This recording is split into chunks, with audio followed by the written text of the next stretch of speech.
Dans cette vidéo, nous allons parler d'MG et c'est assez inquiétant pour la marque, paradoxal. Donc MG qui a été racheté par un Chinois et qui devait faire des véhicules électriques. Donc la marque, le groupe SAIC, qui est détenu en partie par le Parti communiste chinois. Ça fonctionne en Europe, en Chine, ça fonctionne bien, on va dire, en électrique, en thermique et en hybride, donc en Chine.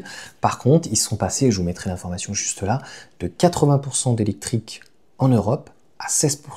Et donc déjà, on n'a pas tous les chiffres, c'est ça qui est dommage, donc la répartition par rapport au modèle, mais on sait très bien qu'au niveau d'MG, il y a très peu de modèles finalement qui marchent. Le seul modèle qui a très bien marché, c'était la MG4. Pourquoi elle ne marche plus, je ne sais pas, alors que les remises sont complètement folles et qu'ils ne faisaient pas de remise, ils avaient même augmenté le prix de 1000 € lorsqu'il y avait en fait le bonus. Qu'est-ce qui se passe avec ce modèle-là qui, on pourra en parler juste après en fin de vidéo, très rapidement, qui va s'arrêter et ça pose quand même un problème sur les pièces détachées, puisque c'est un modèle finalement qui sera resté 3-4 ans grand maximum, donc ça veut dire que pendant 10 ans, vous allez peut-être avoir, logiquement c'est légal, avoir des pièces, et après vous en aurez plus, ça peut poser un problème sur les véhicules donc chinois. Mais MG vend a priori plus de MG3 que de MG4, la MG5 logiquement s'est arrêtée, la MG fonctionne un peu, a priori plus en tout cas que la EV, là on a la MG5, MGS5, EV, etc. Putain, ça fait trop long, MGS5, EV, enfin, mais MG5 ou MG5 SUV, j'en sais rien, c'est compliqué. Et pour le moment, la mayonnaise, en tout cas, sur le véhicule électrique pour MG en tant que constructeur chinois et qui voulait vendre de l'électrique en Europe, c'est finito. Est-ce qu'ils reviendront? Peut-être. C'est d'ailleurs inquiétant pour des marques comme BYD et surtout XPeng qui ne vendent que des voitures électriques. Et au final, ils sont obligés de passer comme tout le monde par la petite porte sur l'hybride. D'ailleurs, quand on regarde sur l'hybride, il y a très peu de différence. Il y a 2-3 000 par rapport à une MG3 ou éventuellement une Clio en hybride. Et je ne vous parle même pas de la Dacia Spring qui va logiquement arriver en hybride avec le moteur 1,8 litre avec le 155 chevaux. Peut-être que ça sera 140, mais j'ai fait plusieurs vidéos comparatives entre le Duster et MG ZS.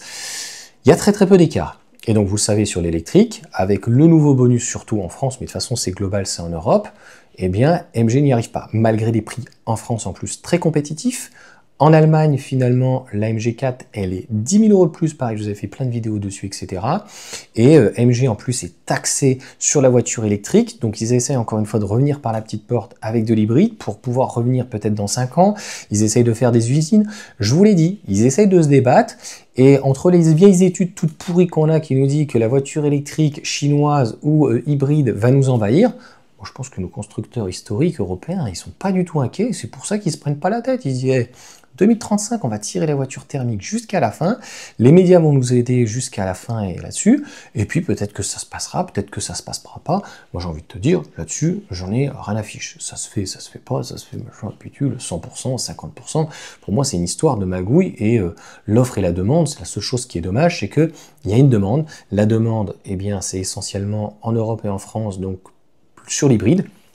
Donc moi, mon analyse que j'ai plutôt en 2025 et pour 2030 ou 2035, c'est aujourd'hui le diesel représente plus rien, moins de 5%.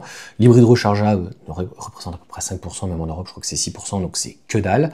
L'essence représente encore à peu près 20%, donc je pense qu'il va y avoir un effondrement de l'essence qui va descendre pareil à 5%. Donc 5% d'essence, 5% de diesel ou 0% à terme de diesel. Hybride rechargeable, donc les hybrides rechargeables, essence, diesel, à peu près 10%. Ça vous laisse 90% de part de marché grossièrement sur à peu près, je pense, 60% à 70% d'hybrides et 20 à 30% donc d'électrique, donc de PEV. Et puis c'est surtout une disparité énorme entre l'Allemagne, la France, l'Italie, l'Espagne, la Roumanie, la Slovaquie, ce que tu veux, les pays de l'Est, voilà, l'Angleterre qui fait plus de partie de l'Europe, jusqu'à la Norvège qui n'en fait pas partie, la Finlande, l'Allemagne, la Hollande, etc. machin. Donc une grosse disparité où on aura, mais d'une manière globale, la moyenne européenne est représentative à peu près de la France, c'est 15% de voitures électriques en Europe et 18, là on était même à 17 ce mois-ci, donc de voitures électriques. Donc concrètement, moi c'est plutôt comme ça que je vois et on ne peut pas reprocher encore une fois à SAIC, donc la maison mère, de vouloir faire AMG de l'hybride. Est-ce que ça a marché ou pas? Je ne pense pas. parce que concrètement, il y a déjà énormément de constructeurs en place, que ça soit du premium avec Mercedes, BM et de la marque généraliste comme Renault, Peugeot, et puis Dacia arrive aussi très fort sur l'hybride. Au-delà du Jogger, du Duster, il y aura donc aussi Sandero et autres, etc. La Clio aussi qui va être revue. Les produits sont bons, les produits ont très peu de différence. Là où ils peuvent être intéressants, c'est sur le prolongateur, mais c'est un hybride rechargeable et en fait, ça ne se vend pas parce que c'est trop cher. Nous, notre électricité, tant qu'elle sera, on va dire, compétitive, concrètement, il vaut mieux aller sur l'électrique que de prendre une hybride rechargeable ou un prolongateur. Ça, c'est mon avis, mais c'est autre chose. D'ailleurs, j'ai eu un commentaire lunaire, les mecs, tu te demandes s'ils trollent. Le mec, il te dit, ouais, non, mais attends, tant qu'en fait, j'aurais pas 1500 km d'autonomie et que je pourrais pas recharger en fait une fois par mois, 1500 km d'autonomie pour un mois, et tu dois avoir une autonomie, même sur ton diesel, de 700 km. Donc en fait, tu vas faire le plein 2 fois. Puis qu'est-ce qu'on s'en fout en fait du plein? Tu branches ta bagnole et après, elle se recharge la nuit. Donc en fait, t'es pas là à rester comme ça. Soit c'est du troll, soit les gens sont vraiment débiles légers. Hein. Franchement, au profond, c'est grave. Hein. 42 QI, hein. C'est comme ça qu'on dit. Bref, voilà pour cette petite vidéo. Donc je pense que les constructeurs européens et historiques n'ont pas à s'inquiéter ni d'MG, ni de BYD. BYD ont beaucoup de mal, hein, malgré tous les véhicules qu'ils ont. Et Xpeng, vous allez voir, ça va être très difficile sur le véhicule électrique parce que ça va durer, hein, les 20%, jusqu'en 2030, jusqu'en 2032. Ils vont tirer jusqu'au bout. Hein. Stellantis, par exemple, pour vendre leur PureTech jusqu'à la fin. Il reste du PureTech, il reste du THP, hein, il reste du TCE. T'inquiète pas, leur marmaille, ils vont la tirer jusqu'au bout. Et les gens qui n'ont pas compris en fait que la voiture électrique va de toute façon être remplacée à terme par rapport aux véhicules thermiques, c'est qu'il n'y a plus du tout de recherche-développement sur les véhicules thermiques de toute façon. Donc en fait, ceux qui seront le plus impactés, c'est pas réellement les généralistes, même s'ils feront très certainement moins de volume. Je pense qu'ils voudraient que l'hybride reste, et puis qu'ils continuent à vendre leur moteur en même temps, tout en faisant des batteries, avec des batteries chinoises, des moteurs chinois, enfin toujours leur mettre époque.